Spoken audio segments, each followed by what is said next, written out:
Hi everyone, welcome to మన బడి. This is Sunil. ఈరోజు మన వీడియో సెషన్లో ఏపీపీఎస్సీ అండ్ టీఎస్పీఎస్సీ అండ్ ఇతరితర కాంపిటేటివ్ ఎగ్జామ్స్ సంబంధించి ఇండియన్ కాన్స్టిట్యూషన్ టాపిక్ నుంచి ఎటువంటి క్వశ్చన్స్ అడుగుతారు అండ్ అవి ఎలాగ మనం ఫోకస్ చేసుకోవాలని టిప్స్ అండ్ ట్రిక్స్ ఈ వీడియో సెషన్లో మీకు క్లియర్గా నేను డిస్కస్ చేయబోతున్నాను. సో టాపిక్లోకి వెళ్దామా?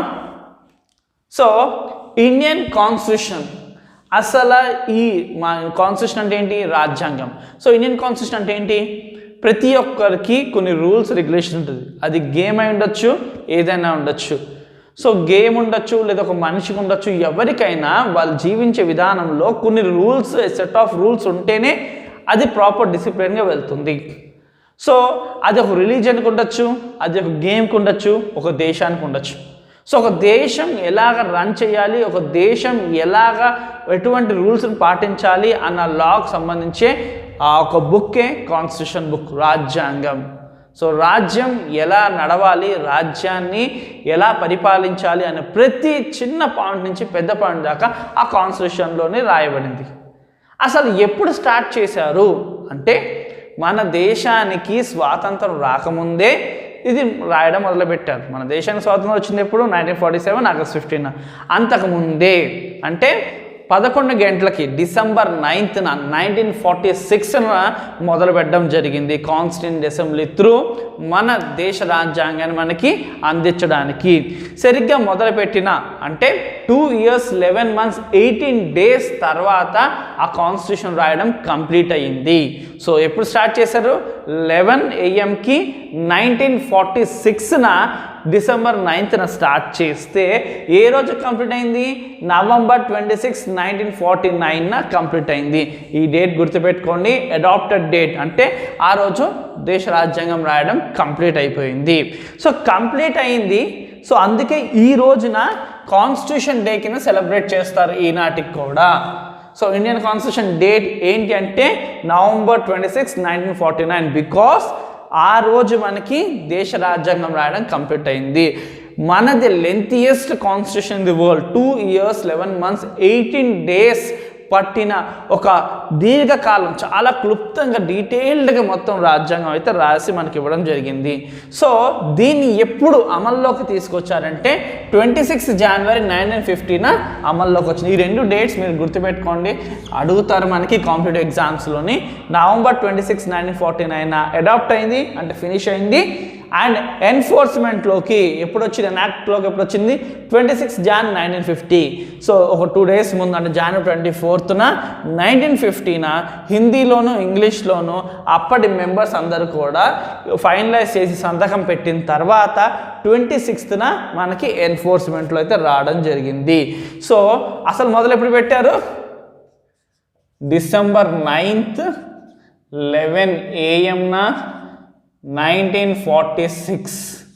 అప్పటి నుంచి 1949 కంప్లీట్. అంటే అరౌండ్ 2 సంవత్సరాల 11 నెలల 18 రోజులు పట్టింది మన దేశ రాజ్యాంగం పూర్తి అవ్వడానికి.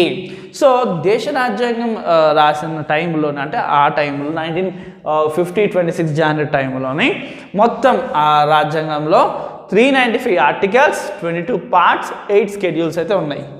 కానీ కొన్ని మార్పులు బట్టి ఇప్పుడు 448 ఆర్టికల్స్, 25 parts, 12 schedules అయినాయి. సో అసలు ఈ ఆర్టికల్స్ అంటే ఏంటి, పార్ట్స్ అంటే ఏంటి, స్కెడ్యూల్స్ అంటే ఏంటి, చాలా డౌట్ ఉంది చాలామందికి. సో మీకు ఇప్పుడు అయితే సింపుల్గా చెప్తాను. నెక్స్ట్ వీడియో సెషన్లో చాలా క్లియర్గా ఇంకొంచెం మీకు అర్థమయ్యే విధంగా చెప్తాను. సో పార్ట్స్ అంటే చాప్టర్స్తో సమానం అనుకోండి. సో మామూలుగా మన టెక్స్ట్ బుక్స్ ఉంటాయి కదా, అందులో మనకి ఏంటిది చాప్టర్స్తో సమానం అనుకోండి. అంటే మనకి ఇప్పుడు ప్రస్తుతానికి ఎన్ని చాప్టర్స్ ఉన్నాయి? 25 చాప్టర్స్ ఉన్నాయి అనుకోండి దేశ రాజ్యాంగంలో. సో ఒక్కో చాప్టర్లో కొన్ని ఆర్టికల్స్ ఉంటాయి. ఇక్కడ టోటల్ 448 ఆర్టికల్స్ ఉన్నాయి కదా. సో 1 to 4 ఆర్టికల్ ఏమో మనకి ఫస్ట్ పార్ట్లో ఉంటుంది. 5 to 11 వచ్చేసి సెకండ్ పార్ట్లో ఉంటుంది. అండ్ నెక్స్ట్ 12 to 35 వచ్చేసి థర్డ్ పార్ట్లో ఉంటుంది.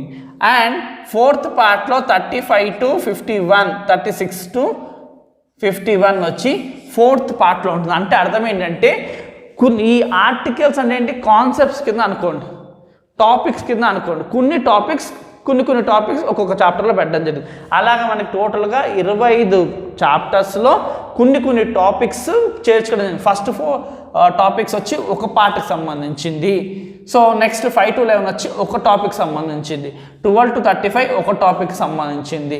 అలాగా ఈ చాప్టర్స్లో కుదించడం జరిగింది. మన స్కెడ్యూల్స్ అంటే ఏంటి? స్కెడ్యూల్స్ అంటే ఏం లేదు, మనకి ఇక్కడ ఆర్టికల్స్లో కొన్నిసార్లు ఆ వర్డ్ మాత్రమే వాడతాం. ఆ వర్డ్కి సంబంధించిన డీటెయిల్స్ అన్నీ కూడా స్కెడ్యూల్లో ఉంటుంది. ఫర్ ఎగ్జాంపుల్ మీకు సింపుల్గా చెప్పాలంటే మనకి 434 ఆర్టికల్స్లో ఓన్లీ అఫీషియల్ లాంగ్వేజ్ అని మాత్రం ఉంటుంది, కానీ అఫీషియల్ లాంగ్వేజ్ యొక్క డీటెయిల్స్ అనేది ఇక్కడ ఆర్టికల్లో ఉండదు. అది మనం స్కెడ్యూల్లో వెళ్ళి వెతుక్కోవాలి. సో 8th స్కెడ్యూల్లో మనం చూసుకుంటే 22 అఫీషియల్ లాంగ్వేజ్ ఏంటి అవి, ఆ పేర్లు మొత్తం ఉంటాయి. సో అలాగే పార్ట్ మనకి 1 to 4 articles union and states ఉంటాయి, కానీ అక్కడ వాటి లిస్ట్ ఉండదు. అవి ఎక్కడ చూసుకోవాలంటే మనం వెళ్ళిపోయి స్కెడ్యూల్స్లో వెతుక్కోవాలి ఇలాగా. సో పార్ట్ అంటే ఏంటి? చాప్టర్స్తో సమానం. So lesson chapters. ఆర్టికల్స్ అంటే ఏంటి? టాపిక్స్తో సమానం. సో కొన్ని టాపిక్స్ని ఈ చాప్టర్స్ టోటల్ 25 చాప్టర్స్ ప్రస్తుతం ఉన్నాయనుకోండి, ఆ 25 చాప్టర్స్ కొన్ని టాపిక్స్ని పెడతాం. సో ఇకపోతే స్కెడ్యూల్ అంటే ఏంటి? ఒక రిఫరెన్స్ బుక్ లాగా. సో ఆ కంప్లీట్ డెప్త్లో ఉండదు కదా. ఇప్పుడు స్టేట్ అన్న ప్రతిసారి అన్ని స్టేట్స్, జమ్మూ కాశ్మీర్ అన్ని మొత్తం స్టేట్స్ రాయలేం కదా. సో ఆ స్టేట్స్ ఏంటి అన్నది లిస్ట్ పక్కన ఉంటుంది. ఆ లిస్టే ఈ స్కెడ్యూల్. ఈ 12 స్కెడ్యూల్స్లో ఇంపార్టెంట్ స్కెడ్యూల్స్ మనకి ఎగ్జామ్ పాయింట్ ఆఫ్ వ్యూ అడిగే స్కెడ్యూల్స్ ఏంటంటే 7th schedule, 8th schedule, 11th schedule, 12th, 10th. ఈ స్కెడ్యూల్స్ ఎక్కువగా మనకి కాంపిటేటివ్ ఎగ్జామ్స్ ఆడడం జరుగుతుంది. సో 7th స్కెడ్యూల్లో 3 లెజిస్లేటివ్ లిస్ట్ ఉంటుంది, స్టేట్ లిస్ట్, ఇంకా union list and concurrent list. State list అంటే ఇండివిజువల్ స్టేట్ సంబంధించి, యూనియన్ లిస్ట్ అంటే సెంట్రల్ గవర్నమెంట్ సంబంధించి, కాన్కరెంట్ అంటే రెండిట్లకి లాభదాయకంగా ఈ సబ్జెక్ట్ ఏదైతే సబ్జెక్ట్ స్టేట్కి ఇటు యూనియన్కి రెండిట్లకి కలగలిపి ఉంటుందో అలాంటి లిస్ట్ కాన్కరెంట్ లిస్ట్లో ఉంటుంది. అది 3 లెజిస్లేటివ్ లిస్ట్ సంబంధించి 7th స్కెడ్యూల్లో మనకు ఉంటుంది. దాన్ని బేస్డ్ ఆన్ మన క్వశ్చన్ అడుగుతారు. సో స్టేట్ లిస్ట్లో ఏమొస్తుంది, సెంట్రల్ లిస్ట్లో ఏమొస్తుంది, యూనియన్ లిస్ట్లో ఏమొస్తుంది, కాన్కరెంట్ లిస్ట్లో ఏమొస్తుంది అని డీటెయిల్స్ మనం చూసుకోవాల్సి ఉంటుంది. సో అవి మెల్లగా నెక్స్ట్ క్లాసెస్ చూద్దాం. ఇకపోతే 8th స్కెడ్యూల్లో 22 అఫీషియల్ లాంగ్వేజ్. ఏ స్కెడ్యూల్ లాంగ్వేజెస్కి సంబంధించి ఉంది అని క్వశ్చన్ వస్తుంది. అది 8th స్కెడ్యూల్ అని మీరు ఆప్షన్స్ ఐడెంటిఫై చేసుకోవాల్సి ఉంటుంది. ఇకపోతే మనకి పంచాయత్స్ కోసం, మున్సిపాలిటీస్ కోసం ఎక్కువ క్వశ్చన్స్ అడుగుతారు. పర్టికులర్గా పంచాయత్స్ మీద ఎక్కువ క్వశ్చన్స్ అడగడం అయితే జరిగింది. సో 11th స్కెడ్యూల్ని మనం క్లియర్గా చూసుకోవాలి. ఇకపోతే 10th స్కెడ్యూల్ వచ్చి యాంటీ డిఫెక్షన్ లా. సో మనం ఏదైనా మెంబర్ని డిస్క్వాలిఫై చేసే హక్కు మనకి 10th schedule anti defection law అయితే మనకి ఇవ్వడం జరిగింది. సో ఇది మనకి ఆర్టికల్స్, పార్ట్స్ అండ్ స్కెడ్యూల్ సంబంధించి. అండ్ ఇకపోతే India is a sovereign, socialist and secular democratic republic. So మనకు దేశ రాజ్యాంగంలో ఇండియాని ఎలా డిస్క్రైబ్ చేయబడిందంటే ఈ టర్మ్స్ వాడడం జరిగింది. సో అందుకే టర్మ్స్ స్పెషల్గా మీకు చూపిస్తున్నాను. ఈ టర్మ్స్ బేస్డ్ అని కూడా అడగడం జరుగుతుంది. Sovereign, socialist, secular, democratic republic. ఈ 2 రెడ్ స్కెచ్లు ఎందుకు పెట్టానంటే ఈ 2 కూడా మనకు దేశం రాజ్యాంగం తయారైన సమయంలో ఈ 2 వర్డ్స్ లేవు. తర్వాత వీటిని చేర్చడం జరిగింది. మొదట్లో సోవరెన్ డెమోక్రటిక్ రిపబ్లిక్ మాత్రమే ఉండేది. 42nd అమెండ్మెంట్ కింద 1976లోనే మనకి సోషలిస్ట్ అండ్ సెక్యులర్ని 2 పదాలని యాడ్ చేయడం జరిగింది. సో సోవరెన్ అంటే ఏంటి? సార్వభౌమ అధికారాన్ని కలిగి ఉండడం, అంటే ఒక దేశం తనకు తానే ఉండడం, ఎవరి కింద ఉండకుండా, ఎటువంటి ఎక్స్టర్నల్ ఫోర్స్ కింద ఉండకపోవడాన్ని సోవరెన్ అని అనడం జరుగుతుంది. సో మన India is a sovereign state declared by constitution. Next socialist అంటే సామాజిక న్యాయం అందరికీ కూడా. సో ఎవరికైతే ఈ వెల్త్, మన దేశ వెల్త్ ఉందో, ప్రగతి ఉందో అందరినీ ఇన్వాల్వ్ చేసుకోవాలి. అన్ని సెక్షన్స్ని ఎవరికి కూడా డిస్క్రిమినేషన్ చూపించకుండా, ఎవరికి కూడా వ్యత్యాసాలు చూపించకుండా, ఎవరైనా సరే ఉండొచ్చు, ఏ తెగవారు ఉండొచ్చు, ఏ మతం వారు ఉండొచ్చు, ఏ కులం వారైనా ఉండొచ్చు, ప్రతి ఒక్కరిని ప్రగతిలో పాలు పొందే విధంగా వారి యొక్క లాస్ అండ్ దేశపు లాస్ ఉండాలి. సామాజికంగా అందరూ కూడా సమానత్వాన్ని స్థాపించే విధంగా ఇండియాలోని విధానాలు ఉంటాయి. అందుకే India is a socialist state. Next India is secular state. Secular అంటే dealing of a state with religious matter. No state has a power to involve in the religious matter of a citizen. So ఏ పౌరుడి యొక్క మతం ఇదే పాటించాలి అన్న ఎటువంటి ఏంటంటే ఫోర్స్ అన్నది ఉండదు ఇండియాలో. అదే దానికి అర్థం ఇండియా ఇస్ సెక్యులర్ స్టేట్. చాలా పార్టీస్ మేము సెక్యులర్ పార్టీస్ అని చెప్పడం జరుగుతుంది. అంటే ఏంటి, మేము ఎటువంటి మతానికి సపోర్ట్ చేయము, మా వైజ్గా అన్ని మతాలు సమానమే కాబట్టి మమ్మల్ని ఆదరించండి, ఖచ్చితంగా మేము మంచి చేస్తామని చాలా పార్టీస్ చెప్తే దానికి అదే అర్థం వీఆర్ సెక్యులర్ పార్టీ అంటే. Okay student, okay viewers. Next democratic. So democratic అంటే ఏంటంటే ఎలక్షన్స్ చే గవర్నమెంట్ స్థాపించబడుతుంది. సో ఇక్కడ జనాలు రిప్రజెంటేటివ్స్ని ఎన్నుకుంటారు. సో ఫామ్ అయిన గవర్నమెంట్ జనాలచే ఫామ్ అయింది. For the people and the people by the people. జనాల కోసం జనాలచే జనాలతో ఫామ్ అయిన ఒక గవర్నమెంటే రూల్ చేస్తుంది ఇండియాలో. ఇకపోతే రిపబ్లిక్ అంటే సుప్రీం పవర్ అన్నది జనాలే లేదా జనాలచే ఎన్నుకోబడ్డ రిప్రజెంటేటివ్స్దే సుప్రీం పవర్. సో ఈ మీనింగ్స్ అన్నవి, అర్థం అన్నది మీరు తెలుసుకోవాలి ఖచ్చితంగా. సో అప్పుడే అక్కడ ఇచ్చిన ఆప్షన్స్లో మీరు కరెక్ట్గా వెళ్ళగలుగుతారు. సో ఇండియాది పార్లమెంటరీ సిస్టమ్. సో ఈ క్వశ్చన్ మెయిన్గా అడగడం జరుగుతుంది. ఎలాగంటే అసలు పవర్ అంతా ఎవరి చేతిలో ఉంటుంది? ప్రెసిడెంట్ చేతిలోనా, ప్రైమ్ మినిస్టర్ చేతిలోనా? ప్రైమ్ మినిస్టర్ చేతిలోనే, పిఎం చేతిలోనే పవర్ మొత్తం ఉంటుంది. మనదేంటి parliamentary system. Example for parliamentary system nations అంటే మనది వస్తుంది. అదే ఎగ్జాంపుల్ ఫర్ ప్రెసిడెంట్ సిస్టమ్ అంటే అమెరికా వస్తుంది. అమెరికాలో హెడ్ ఎవరంటే ప్రెసిడెంట్. అదే మన ఇండియాలో హెడ్ ఎవరంటే prime minister. Parliamentary system India follow అయ్యేది. ఇకపోతే ఫండమెంటల్ రైట్స్ పర్ఫెక్ట్గా చూసుకోండి. సో ఇందాక ఆల్రెడీ చెప్పాను కదా, పార్ట్ 3 ఫ్రమ్ ఆర్టికల్స్ 12 to 35. ఇందులోనే పార్ట్ 3 ఆర్టికల్స్ 12 to 35లోనే మొత్తం ఫండమెంటల్ రైట్స్ అన్నీ కూడా ఉంటుంది. సో వీటి కోసం నెక్స్ట్ క్లాసెస్లో నేను డెప్త్గా మీకు అందిస్తాను. ఎలా క్వశ్చన్ అడుగుతారు అండ్ ఆప్షన్స్ కూడా ఎలాగ ఫైండ్ చేయాలి అన్న క్లాసెస్ కూడా ఖచ్చితంగా మన తరఫు నుంచి మీకు ఉంటాయి.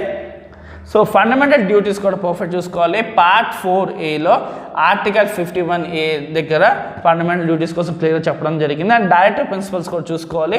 Part 4 from article 36 to 51. ఈ ఆర్టికల్స్ని పర్ఫెక్ట్గా చూసుకోండి. ఎందుకు అంటే వీటి బేస్డ్ ఆన్ క్వశ్చన్స్ అడుగుతారు. చాలా సింపుల్. ఫండమెంటల్ రైట్స్ ఆర్టికల్స్ ఎక్కడి నుంచి ఉంటాయి అంటే 1, 2, 3, 5 4 ఒకటి ఇచ్చిపెట్టి అంటే 12 to 35 1, 2, 3, 5 అంతే సింపుల్గా. సో డైరెక్టర్ ప్రిన్సిపల్స్ వచ్చేసి పార్ట్ 4లో 36 నుంచి 51 దాకా మనకు ఉంటుంది. సో అదే యూనివర్సల్ అడల్ట్ ఫ్రాంచైజ్ టాపిక్ చూసుకోండి. యూనివర్సల్ అడల్ట్ ఫ్రాంచైజ్ అంటే వన్స్ ప్రిస్క్రైబ్డ్ ఏజ్ దాటితే ఏ సిటిజన్ అయినా సరే ఇన్డిస్క్రిమినేట్ ఆఫ్ ఏజ్ ఒక్కటి వాళ్ళు చెప్పింది 18 years దాటితే సరిపోద్ది. కలర్, క్రీడ్, క్యాస్ట్ ఏ దాంతో ఒక సంబంధం లేకుండా ప్రతి ఒక్కరికి ఓటు హక్కుని ఇస్తే దాన్ని యూనివర్సల్ అడల్ట్ ఫ్రాంచైజ్ అంటారు. So irrespective of their colour, creed, cost ఏది అన్న తారతమ్యం చూడకుండా కేవలము చెప్పిన వయసు దాటితే అంటే 18 ఏళ్ళు ఇండియాలో, సో 18 ఏళ్ళు దాటితే చాలు అతనికి ఓట్ రైట్ ఇస్తే దాన్ని ఏమంటాం మనం యూనివర్సల్ అడల్ట్ ఫ్రాంచైజ్. దీనికోసం ఆర్టికల్ 326లో క్లియర్గా చెప్పడం జరిగింది. సో ఈ 4 ఆర్టికల్స్ క్లియర్గా చూసుకోండి. ఈ 4 ఆర్టికల్స్ బేస్డ్ ఆన్ క్వశ్చన్స్ మనం అడగడం జరుగుతుంది. అండ్ నెక్స్ట్ వచ్చేసి ఈ స్కెడ్యూల్స్ కొంచెం ఫోకస్ చేసుకోండి. ఈ డేట్స్ ఈ 2 డేట్స్ అయితే క్లియర్గా చూసుకోండి. మీకు ఇందులో నుంచి బిట్స్ క్వశ్చన్స్ అడిగే ఛాన్స్ ఉంది. అండ్ ఖచ్చితంగా ఫండమెంటల్ రైట్స్లో ఇంకా డెప్త్లో చూసుకోవచ్చు. డ్యూటీస్ అండ్ డైరెక్టర్ ప్రిన్సిపల్ ఒక క్లాస్లో. అండ్ అలాగే క్వశ్చన్ బేస్డ్ ఆన్ ఇచ్చిన 4 ఆప్షన్స్ని ఎలా ఐడెంటిఫై చేయాలో బిట్స్ కూడా మనం నెక్స్ట్ క్లాసెస్లో సాల్వ్ చేసుకుందాం. Thank you for watching.